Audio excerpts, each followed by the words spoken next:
Mga kababayan, mga katambay, si Kamanong po. Ito na naman po, nagbabalik naman po sa inyo para po magkomento. Samahan niyo po inyong lingkod dito po sa Tambayan Makabayan. Magandang umaga po muna, tanghali, hapon, gabi. Madaling araw po sa atin lahat. Saan masulok ng ating bansa o saan masulok ng mundo tayo naroon ay maingatan po tayo mga kababayan. Ito po mga kababayan, di po ba nung mga nakarang araw po, nung nakaraan linggo lang po, naglabas po ng pagkakabagsak, pagkakalugmok ng ating ekonomiya, di po ba? Ang World Bank po ay naglabas po na talagang sa sobra pong utang ng ating bansa ay talaga pong bagsak ang ekonomiya po ng ating bansa. Pero ngayon, magtataka ka mga kababayan. Ngayon naman po, naglabas naman po ng survey ang SWS mga katambay na ang mga Pilipino raw po ay napakalaki na ng porsyento. 42% daw po ang mga Pilipino na nagsasabing hindi na sila mahirap mga katambay. Hindi na raw mahirap Ibang klase po. Ibang klase po ngayon ang ating pamahalaan.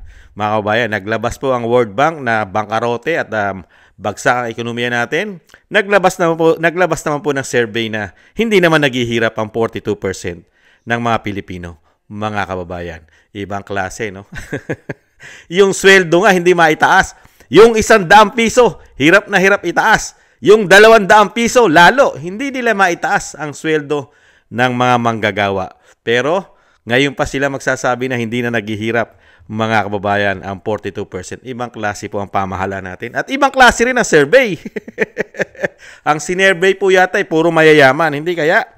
Pakinggan po natin ang balita, mga kababayan, kung paano yata tayo pinagluloko nitong mga tao na ito. Naitala sa 42% ang bilang ng mga Pilipinong nagsasabing hindi na sila mahirap. Base sa survey ng Social Weather Stations na isinagawa nitong Abril. Ayon sa survey, patuloy na bumababa ang self-rated poverty ng bansa. Na itinuturing na indikasyon ng positibong epekto ng mga programa ng administrasyon ni Pangulong Ferdinand R. Marcos Jr. Ang pagbaba ng poverty incidence ay bunga ng iba't ibang inisyatiba ng pamahalaan para mapabuti ang food availability at affordability, edukasyon at social welfare. Malaking dahilan din dito ang mga hakbang ng gobyerno para pag-aanin ng epekto ng mga suliranin sa small-scale businesses, public utilities, transportasyon at kaligtasan sa mga lansangan. Bumaba din sa record low na 8% ang mga Pilipino nagsasabi na sila ay borderline poor. Malaki ang ibinaba nito mula sa 39% na naitala noong 2021. Patuloy lang ang administrasyon sa pagtatrabaho at upang pag-aanin ang pasanin ng mga ordinaryong Pilipino. Dahil sa bagong Pilipinas, aksyon ang solusyon. Grabe na mga tambay. Parang sanay na sanay yata silang magsinungaling at gumawa ng fake news. Hindi kaya, mga kababayan, ibang klase, no? Ang galing po. Dinala tayo sa korupsyon at pagkakabangkarote ng ating bansa. Bagsak ang ekonomiya. Tapos ngayon, napakaganda po ng ginagawa nila. Mga kababayan, ibang klase. At nagbigay pa po ng tip dahil po ang survey po nila ay 42% na hindi na naghihirap, mga kababayan. Magaang na ang buhay. Nagsasabing hindi na sila mahirap. Kaya po may advice po ang Pangulo. Ito naman po ang advice ng Pangulo, mga katambay. Meron naman po siyang advice, mga kababayan. Maganda na ekonomiya Kung hindi maayos. Sandali lang po. Anuhin po natin. Teka po. Anuhin natin. Kung may sakit ka, may karamdaman ka. Ulitin po natin. Maganda yung maumpisahan po natin Devoted to my work.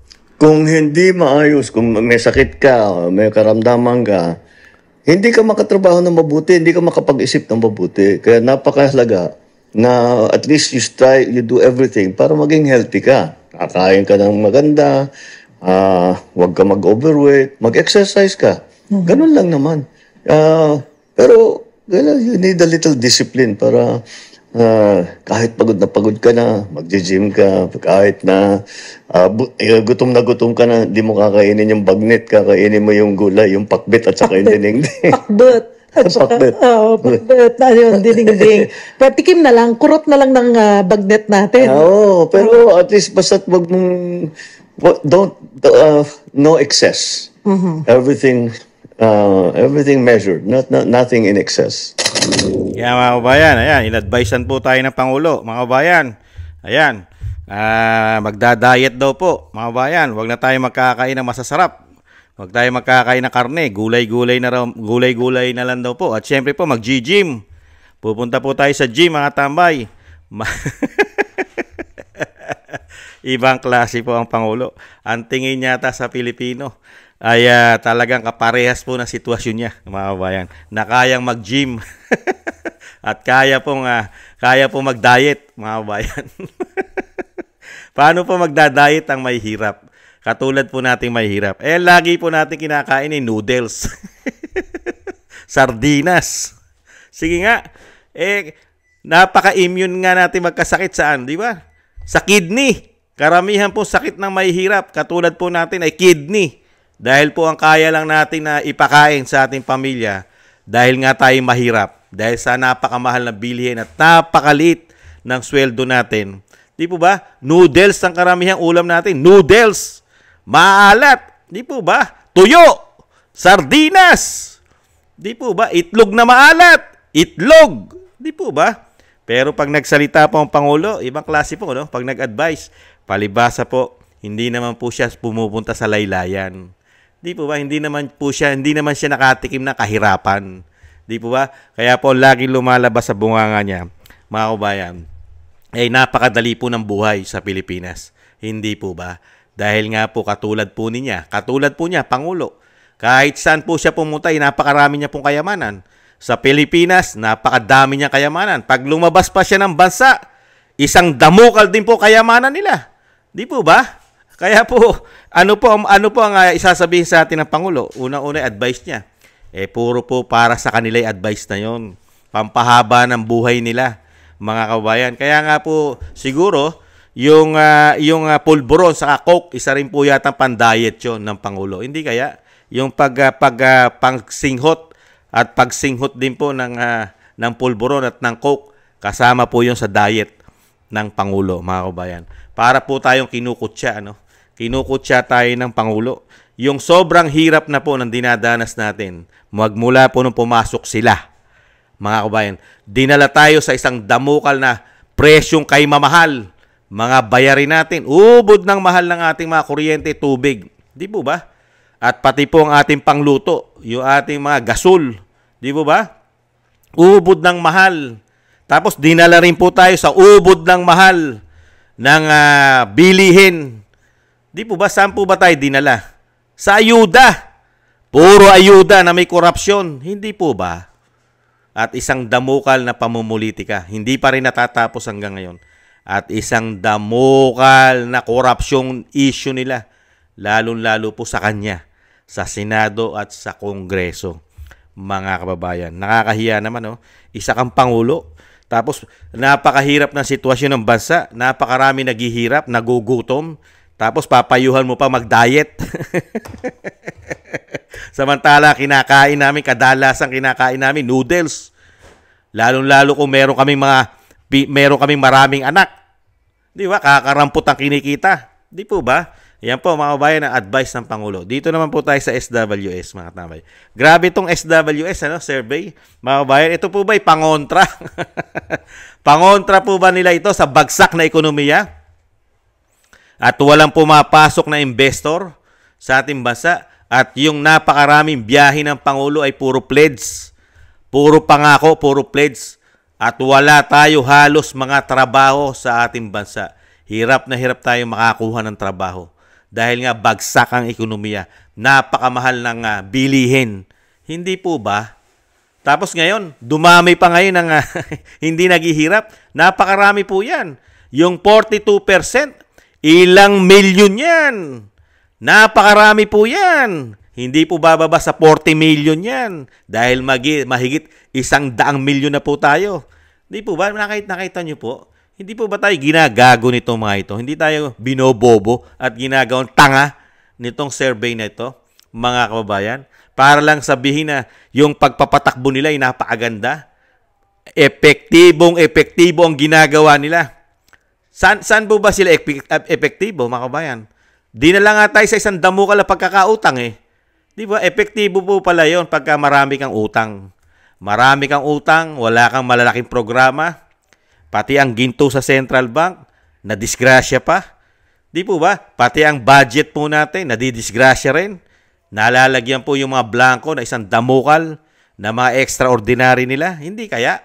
Di po ba? Pati po ang ating seguridad sa ating insurance kung tayo magkakasakit sa PhilHealth.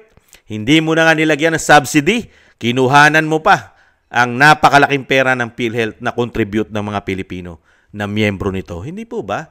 Pati ang ating mga bangko, ang ating mga SSS, GSIS at ang mga bangko natin, kinuhanan din ninyo. Tapos ngayon sasabihin nyo, napakaganda ng ginagawa ng gobyerno pagpapatakbo. Saan po ba maganda ang pagpapatakbo ng gobyerno? Hindi po ba puro sa pera? Issue ng pera maganda. At puro yata sa kanila. At ang pinagtataka lang natin mga kababayan, mukhang lahat ng sinervey ng SWS, puro yata mayayaman at maaluan sa buhay.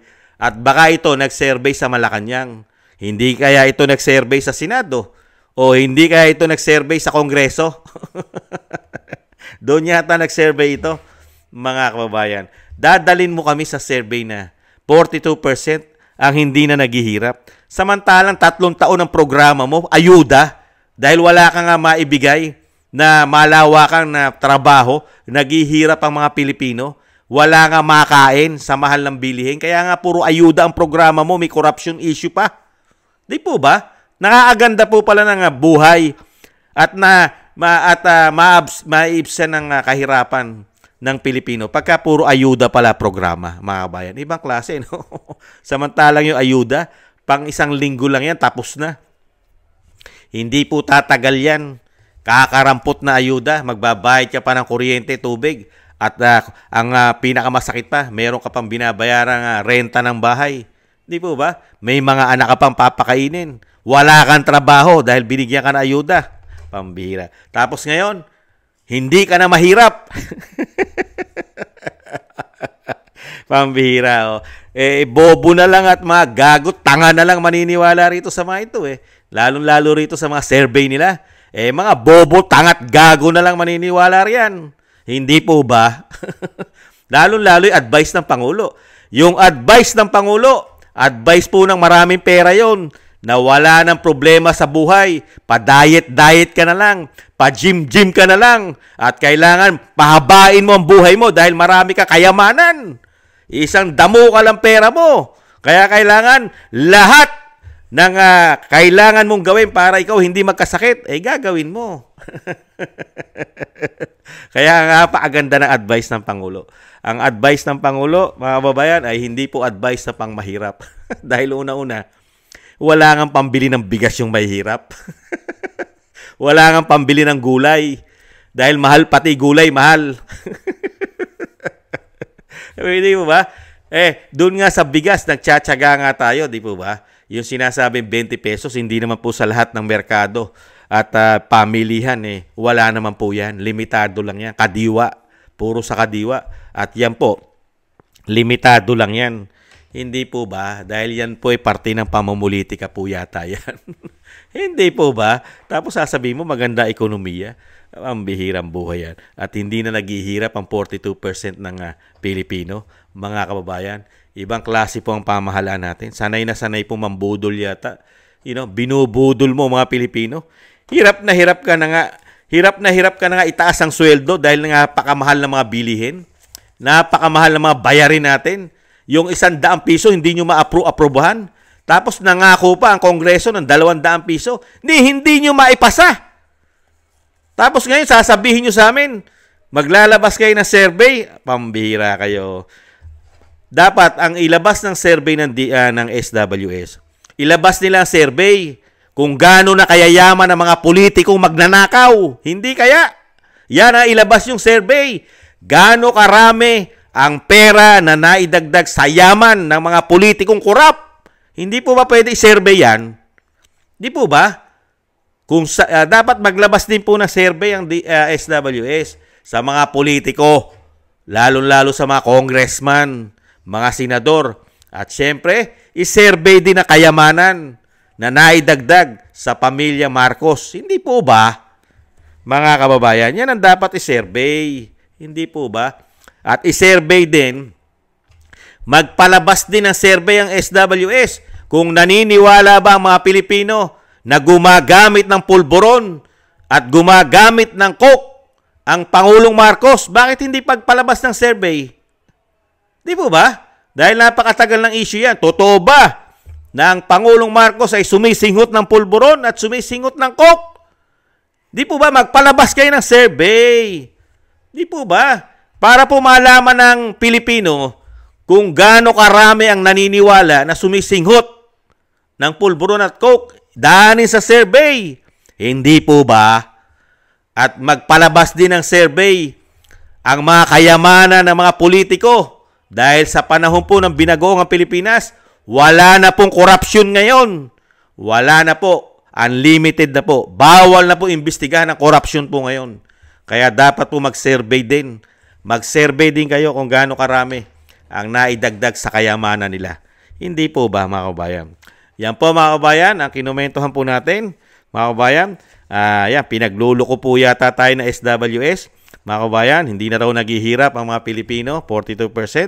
At syempre po, nagbigay po na advice at payo ang Pangulo na never po naghirap at never po nakakain ng noodles at ng tuyo at ng itlog na maalat, mga kabayan. At syempre na sardinas, hindi kakain yan. Pero kailangan din po natin ng healthy living, mga tambay. Ayon po sa Pangulo. Ibang klase ang Pangulo, ang bihira. Nakakati ka ng bangs. maraming salamat po, mga kabayan. Sana gusto po ng tambayan, mga kabayan, sa YouTube at TikTok, at ganun din po sa mga nagko-comment, like, share, and subscribe sa ating po mga subscribers. Maraming salamat po sa ating po mga subscribers. Mabuhay po kayo. Shoutout po sa inyong lahat. At syempre po, maraming salamat din po sa mga nagbibigay po ng tulong at biyaya sa inyong likod. Shoutout po. Thank you po. Norma Garcia, Michelle Yamaguchi Vlog, Rosalina RK, Team 888, Wills Bubbles 5697, si Arfel Villacorta, Teodorico Erguisa Jr., si Annie Joe, si ako si Pilam, Jobilin Watanabe ng Japan, si Jem Aris ng United Arab Emirates, Julieta Celona ng Sydney, Australia, Gina Ray Solidides ng Berlin, Germany, si Jake Yahoo 4531 ng Maisug, California, USA, si Eric Hershio ng Canada, at si Kingston 123 ng Hong Kong. Maraming salamat po sa mga biyaya po na inyo pong pinagkakalob. Maraming salamat po. At ingat-ingat po. Maingatan po kayong lahat. Siyempre po, bago po tayo magtapos, yung lagi po natin na hinihiling na isama po natin sa ating mga panalangin at dasal na mailayo po sa kapahamakan at ang pamilya Duterte. At siyempre po, ang Vice President, ang lalong-lalo po ang ating dating Pangulong Duterte na madugtungan pa po ang kanyang buhay, kalakasan, at siyempre po maingatan at makabalik po sa lalong mabilis sa ating bansa, mga kababayan. Isama po natin sa ating mga dasal. Maraming salamat po, kababayan. Mga kababayan, yan po, nag-advise po ang Pangulo. Sundin nyo na po, pupunta na po kayo ng gym. Mag-gym po kayo, tapos puro diet po.